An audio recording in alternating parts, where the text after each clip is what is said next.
so not to take us back, when you Take guys us were giving anywhere. a, Take us anywhere. well, okay, so on the first story, I just want to say that you guys, when you were giving a shout out to your dad, he just did bust my head, man, and it made me remember my own dad too, you Oh, know. And I just want to use this platform to give a shout out to Mr. Amani, the best dad in the world. I mean, this man, an officer and a gentleman. He served in the Nigerian military. He did two tours with ECOMOG in during the Liberian Civil War and with the United Nations during Sierra Leone Civil War. This man was at war. This was the days before cell phones and internet. I'm talking early 90s, before we had all this technology that we have in Nigeria now. I mean, before you could talk to him, we had to go to Bonnie Camp and all of that. And he was always writing. He was sending money.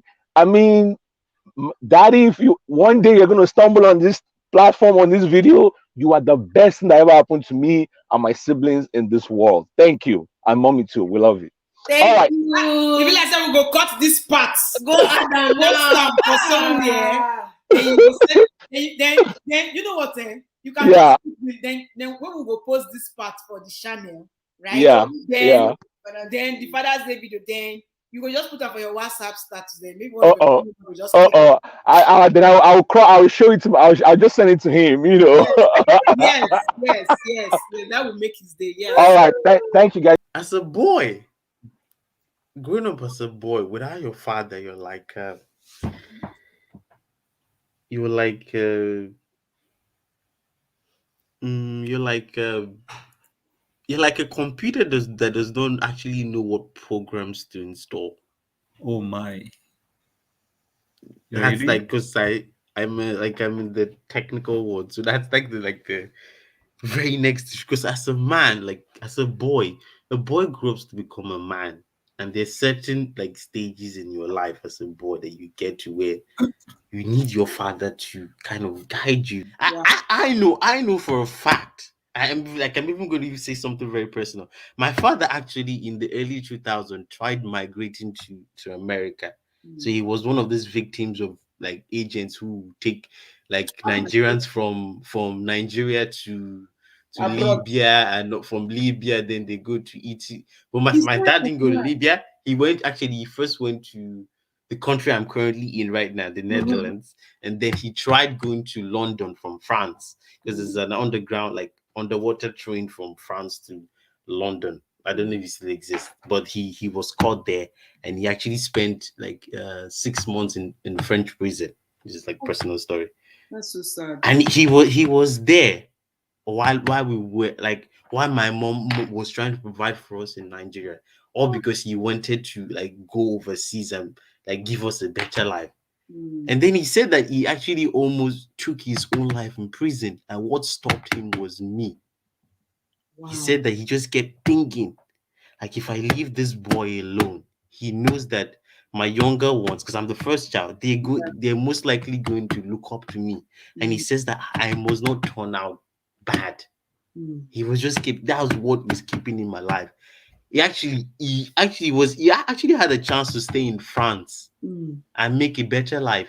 But he realized that the most important responsibility he has as a father was me. And he moved back to Nigeria. Amazing. And I'm till today, I'm always grateful for that decision he made, because I know for a fact my mom is great and everything, but I know for a fact that she could not handle all of us, especially my younger brother at that age. Yeah, I get you. I can extend that's why I'm also on the other side of Egusa's argument. That's where I am coming from. It's a balanced argument. Very balanced. It's And balanced. I like it. We are And talking I'm about admitting the balance. fact that my mom is not like Egusa's mother and grandmother.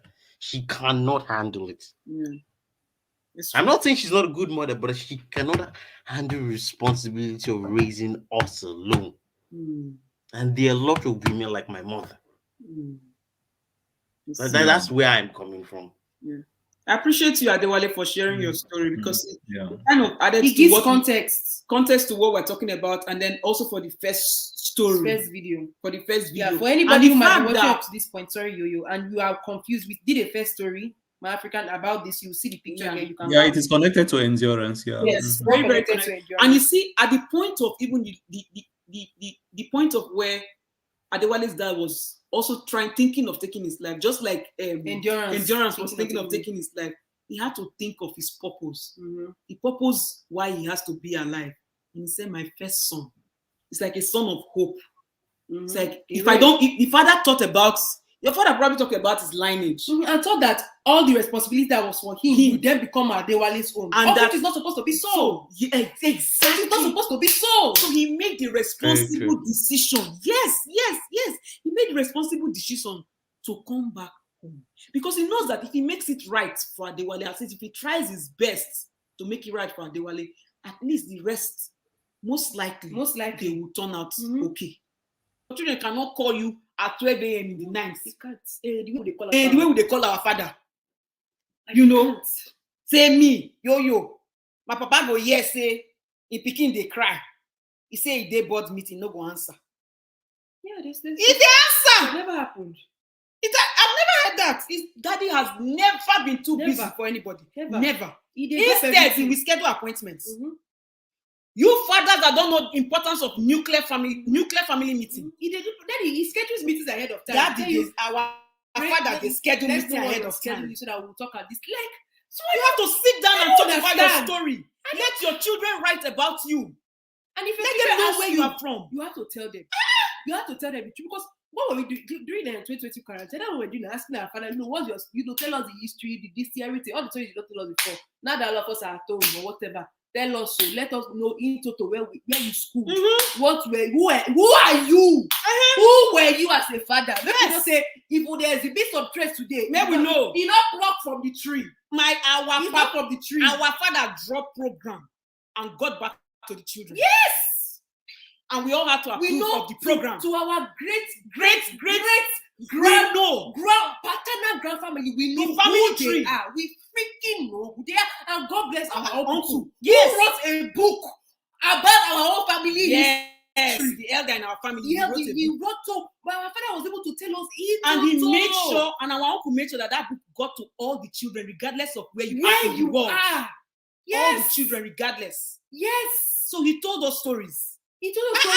Up to where in secondary school day, our family land. They there. Things that people are supposed to know. When you say, I freaking know who I am and I know where I'm from, including the backing. I know say generations of good fathers and grandfathers and great grandfathers. Not people will go that time when our grandfather are alive. If we go village, our grandfather he entertains us in front of the chiefs. To the Urobo culture. In front of the chiefs. He entertains when they go bring cola, not bring cola, whatever. My grandchildren are here. You put money support them. So we know. So I don't know where all these vagabonds. I don't know where they came from. You know, say now when we enter university now, the years some fathers are irresponsible. Yeah. I never knew that. Say they are dead. Say they don't pay their children's school fees. I never knew. Or you have to be fighting ways to be telling your father to send pocket money because some useless fathers they will send their children here to Canada and they know what they send pocket money give them. You will tell your children that I've done the best I can. I'll send you abroad though. But they will be bragging in Nigeria. Fend for yourself from there. You think it's better to pay school fees as to be a father? You think if your children are abroad and you're an African parent and you don't visit them, your brain, there's a problem. Or they're not coming back to Nigeria. If they're abroad and they have to be worrying about their rents, worrying about what they will eat, worrying to send money back to you. I'm talking about children now or pay their phone bill. Or this one, that one. You are a failure. You are a failure. No one demands what. True. I get time. I'm a respectful of no irresponsible person. Suffering from peer pressure. Your own is to gather around the bed, whether it's burial or different ceremonies. I'm saying, oh, my child. I'm in Canada.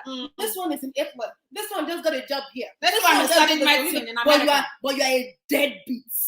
You are dead. You are irresponsible. Today, if you are a father, you better go and sit in the corner and draw a program for your nuclear family and for your children. How you are going to tell them about your stories. They only to be arguing. Even when our father was working, I knew things that were going on in his office.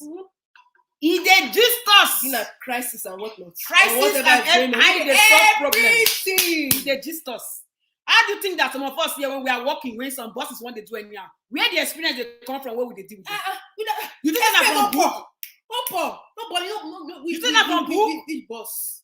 My father will come back from work, even if it's 1 a.m. This man, daddy will come Literally, and knock on our room. Yeah. He will come. He will open the door. You know they sleep. He will say, daddy, now wow. Sometimes he will stand there. This daddy like apropos. He go laugh. You hear our gossiping about him. Yes. He's somebody. Our father is somebody that if we have not gossiped about him among ourselves in the family, it's a problem. There's a problem. It's like you are not talking about me again. Yes. I said there's a communication gap. What's going on? Is it father that cannot be loving dog? Like, father where you not be yab. Father where you not be yab. That one a father. I cannot understand. Father where you not be gist with. That one is not a father. I don't care your personality. Say something's on your chest. You just want to pour. You don't want to pour. You cannot pour on the phone and say, daddy, something like that. You just, even the way you're saying does not make sense. Just somebody will listen and breathe. A father that is not ashamed to tell his children that I love you. Yes. Tell his children that I'm proud of you. You are precious daughters. We go make her finish, call her papa. Daddy go say, these are my girls. Yes, looking good. It's why you think the confidence they come from. You think that they fly from sky? This is hard work of this fruit, because we too will be seed. We just happen to be on lonely soil. We were watered and put with sunlight. With parents that made the choices for themselves to create a wholesome environment. They did not say, let me go and look at how our friends are training their children. Let us go and be having peer pressure impact. So that we train they sweat suffer for that useless Nigeria. So and they make out time. Fathers that make out time. Tell you say quarrel not inside the family. With the quarrel. Yes, quarrel. People they quarrel, they keep malice. But if you don't quarrel with parents and children, how can you move forward? How can you move forward in life? If you're quarreling, it means that children are giving their opinion. Yes. They are giving their opinion. We make up and we come back together and we just. And we talk about the quarrel of many years ago.